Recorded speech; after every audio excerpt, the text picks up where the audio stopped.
नमस्कार बच्चों, आप सभी का स्वागत है आपके अपने चैनल हिंदी बोध पर। आज हम इस वीडियो में पढ़ेंगे क्लास 10th के सिलेबस में शामिल कविता कन्यादान। कन्यादान कविता के कवि हैं ऋतुराज और इस वीडियो में आप पढ़ेंगे कन्यादान कविता का भावार्थ, ऑब्जेक्टिव टाइप क्वेश्चंस और पाठ्य पुस्तक के प्रश्नों के उत्तर। तो चलिए शुरू करते हैं हमारा ये वीडियो और सबसे पहले हम जानते हैं कवि के बारे में। कवि परिचय। ऋतुराज का जन्म सन 1940 में भरतपुर में हुआ। राजस्थान विश्वविद्यालय जयपुर से इन्होंने अंग्रेजी में एमए किया। इनके अब तक 8 कविता संग्रह प्रकाशित हो चुके हैं। इन्हें सोमदत्त, परिमल सम्मान, मीरा पुरस्कार, पहल सम्मान तथा भुयारी पुरस्कार मिल चुके हैं। मुख्य धारा से अलग समाज के हाशिए के लोगों की चिंताओं को ऋतुराज ने अपने लेखन का विषय बनाया है। उनकी कविताओं में दैनिक जीवन का यथार्थ है और वे आसपास रोजमर्रा में घटित होने वाले सामाजिक शोषण और विडंबनाओं पर निगाह डालते हैं। यही कारण है कि उनकी भाषा अपने परिवेश और लोक जीवन से जुड़ी हुई है। अब हम जानते हैं कविता के बारे में। कविता का सार है। प्रस्तुत कविता में कवि ऋतुराज ने माँ और बेटी के बीच होने वाली घटना का वर्णन किया है। जब एक माँ अपनी बेटी को शादी के बाद विदा करती है तो उसे ऐसा लगता है मानो उसके जीवन की सारी जमा पूंजी उससे दूर चली जा रही है। फिर उनका पुत्री मोह उन्हें इस बात से भयभीत करता है कि उनकी बेटी नए घर में जा रही है, कहीं उसे कुछ परेशानी ना हो या उसे कोई अत्याचार ना सहना पड़े। इन सब के कारण माँ चिंतित होकर अपनी फूल सी बेटी को भले बुरे का पाठ पढ़ाने लग जाती है, जिससे जीवन में आने वाले दुखों का कोई बोध ही नहीं है। उसने सिर्फ अभी कुछ खुशियां ही देखी हैं और उन्हीं के सपने सजोए हैं। अर्थात जब तक किसी लड़की की शादी नहीं होती तब तक उसे घर में एक बच्ची की तरह बड़े लाड दुलार से पाला जाता है, परंतु विदाई के वक्त अचानक से वह बड़ी लगने लगती है और उसकी माँ उसे सही गलत समझाने में लग जाती है। आप भी कभी अपनी बहन की शादी में शामिल हुए होंगे या किसी रिश्तेदार के वहाँ। आपने देखा होगा कि जब एक बेटी विदा होती है अपने पिता के घर से तो वो बड़े ही भावुक पल होते हैं। एक तो ये भय कि भावी परिवार कैसा होगा, तो उस स्थिति में माँ अपनी बेटी को जो शिक्षा देती है वो इस कविता में कवि ने बताया है। तो हम आगे देखते हैं हमारी कविता। पंक्तियां हैं।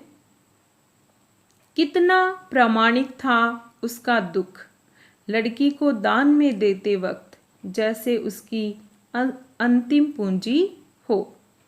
कितना प्रामाणिक, प्रामाणिक सही, उसका किसके लिए आया है? माँ के लिए। लड़की को दान में देते वक्त जैसे वही उसकी अंतिम पूंजी हो। जैसा कि कविता का टाइटल है कन्यादान। दान किसी को भी कोई वस्तु दान में देना, वैसे ही यहाँ पर दान कन्या का किया जा रहा है, इसलिए कहा गया है कन्यादान। तो प्रामाणिक मतलब सही। जब अपनी बेटी को वो विदा कर रही हैं उस समय माँ कितनी दुखी हैं, तो कहा है कवि ने कि उनका दुखी होना एकदम सही है। और ऐसा लग रहा है कि अभी तक जो पूंजी उन्होंने सहेज कर रखी थी, यहाँ पूंजी किसे कहा गया है? उनकी बेटी को, कि अभी तक जो उन्होंने सहेज के संभाल के रखा था आज वो किसी और को दे रही हैं। आगे अर्थ है इन पंक्तियों का। प्रस्तुत पंक्तियों में कवि कहता है कि अपनी लड़की का कन्यादान अर्थात शादी के बाद विदा करते वक्त किसी माँ का दुख बड़ा ही स्वाभाविक होता है। हर माता को ये लगता है कि उसके जीवन की आखिरी जमा पूंजी भी उससे दूर चली जा रही है। बड़े ही लाड़ दुलार से उन्होंने अपनी बेटी को पाल पोस कर बड़ा किया था। आखिर अपनी बेटी के साथ ही तो वे अपने जीवन का सारा सुख दुख बांटती थी। वही तो उनके जीवन की साथी थी, परंतु अब यह साथी भी उनसे दूर चली जा रही है। अगली पंक्तियां हैं। लड़की अभी सयानी नहीं थी, अभी इतनी भोली सरल थी कि उसे सुख का आभास तो होता था, लेकिन दुख बाँचना नहीं आता था। पाठिका थी वह धुंधले प्रकाश की, कुछ तुकों कुछ लयबद्ध पंक्तियों की। अब देखिए, इन पंक्तियों के माध्यम से बताया गया है कि लड़की अभी सयानी नहीं थी, भोली सरल ही थी और दुनिया में उसको सुख का आभास तो करना आता था, लेकिन दुख पढ़ना नहीं आता था। मतलब अभी तक उन्होंने सुख का एहसास ही किया है, दुख वो समझ भी नहीं पाती हैं। तो अर्थ है इन पंक्तियों का। आगे कवि ऋतुराज कहते हैं कि लड़की बड़ी तो हो गई थी, लेकिन पूरी तरह से सयानी नहीं हुई थी, अर्थात दुनियादारी की समझ अभी तक उसमें नहीं आई थी। उसने अभी तक अपने घर के बाहर की दुनिया नहीं देखी थी, उसे जीवन की जटिलता का सामना नहीं करना पड़ा था, उसका जीवन अभी तक बड़ी सरलता से बीत रहा था। यही कारण है कि उसे खुशियां मनाना तो आता था, लेकिन परेशानियों का सामना कैसे किया जाए ये अभी तक नहीं पता था। अपने घर के बाहर की दुनिया उसके लिए एक धुंधली तस्वीर की तरह थी, जिसे वो कभी ठीक से देख नहीं पाई थी। जब तक कोई व्यक्ति घर के बाहर कदम न रखे, बाहर की दुनिया में वक्त न गुजारे, तब तक उसका संपूर्ण रूप से विकास नहीं हो पाता। इसीलिए अभी तक वह भोली बच्ची केवल सुखों की कल्पना में जी रही थी। आगे है पंक्तियां। माँ ने कहा, पानी में झांक कर अपने चेहरे पर मत रीझना, आग रोटियां सेकने के लिए हैं, जलने के लिए नहीं। वस्त्र और आभूषण शाब्दिक भरमों की तरह बंधन है स्त्री जीवन के। अब देखिए, इन पंक्तियों में समाज की वास्तविकता बताई है कवि ने, और अपनी माँ अपनी बेटी को समझाती हुई कहती है कि तुम कभी भी अपने आप को देखकर जब श्रृंगार करो तो अपने आप को देखकर रीझना मत, अपनी ओर आकर्षित मत होना, और जिस घर में जा रही हो वहाँ पर अगर किसी भी कारण से तुम्हें परेशान किया जाए तो आत्महत्या की तरफ मत बढ़ना। यहाँ पर समाज की उस स्थिति का वर्णन किया है जब लड़कियां परेशान होकर आत्महत्या कर लेती हैं, जल जाती हैं। कई बार हमने समाचार पत्रों में ऐसी न्यूज़ पढ़ी हैं और अभी भी ऐसी घटनाएं घटित होती हैं। तो इसमें क्या कहा है कि रोटियां सेकने के लिए होती है आग, जलने के लिए नहीं। अर्थात ऐसी कभी भी सिचुएशन आ जाए तो उस परेशानी का सामना करना, पर कभी आत्महत्या की ओर मत बढ़ना। तो और कहा है, वस्त्र और आभूषण ये तो शाब्दिक भ्रमों की तरह हैं, बंधन है स्त्री जीवन के। आगे हम इसका अर्थ देखते हैं। अपनी इन पंक्तियों में कवि ने उस माँ का वर्णन किया है जो विदाई के वक्त अपनी बेटी को नसीहत दे रही है कि उसे ससुराल में किस तरह रहना है और किस तरह नहीं। सबसे पहले माँ अपनी बेटी को बोलती है कि अपनी सुंदरता पर कभी मत इतराना, क्योंकि सांसारिक जीवन को सही तरह से चलाने के लिए सुंदरता से ज़्यादा हमारे गुण काम आते हैं। फिर माँ अपनी बेटी को कहती है, आग रोटियां पकाने के लिए होती है, न कि जलने के लिए। अर्थात वह अपनी बेटी को ये कहना चाह रही है कि अपनी जिम्मेदारियों को अवश्य निभाना, परंतु किसी अत्याचार को मत सहना।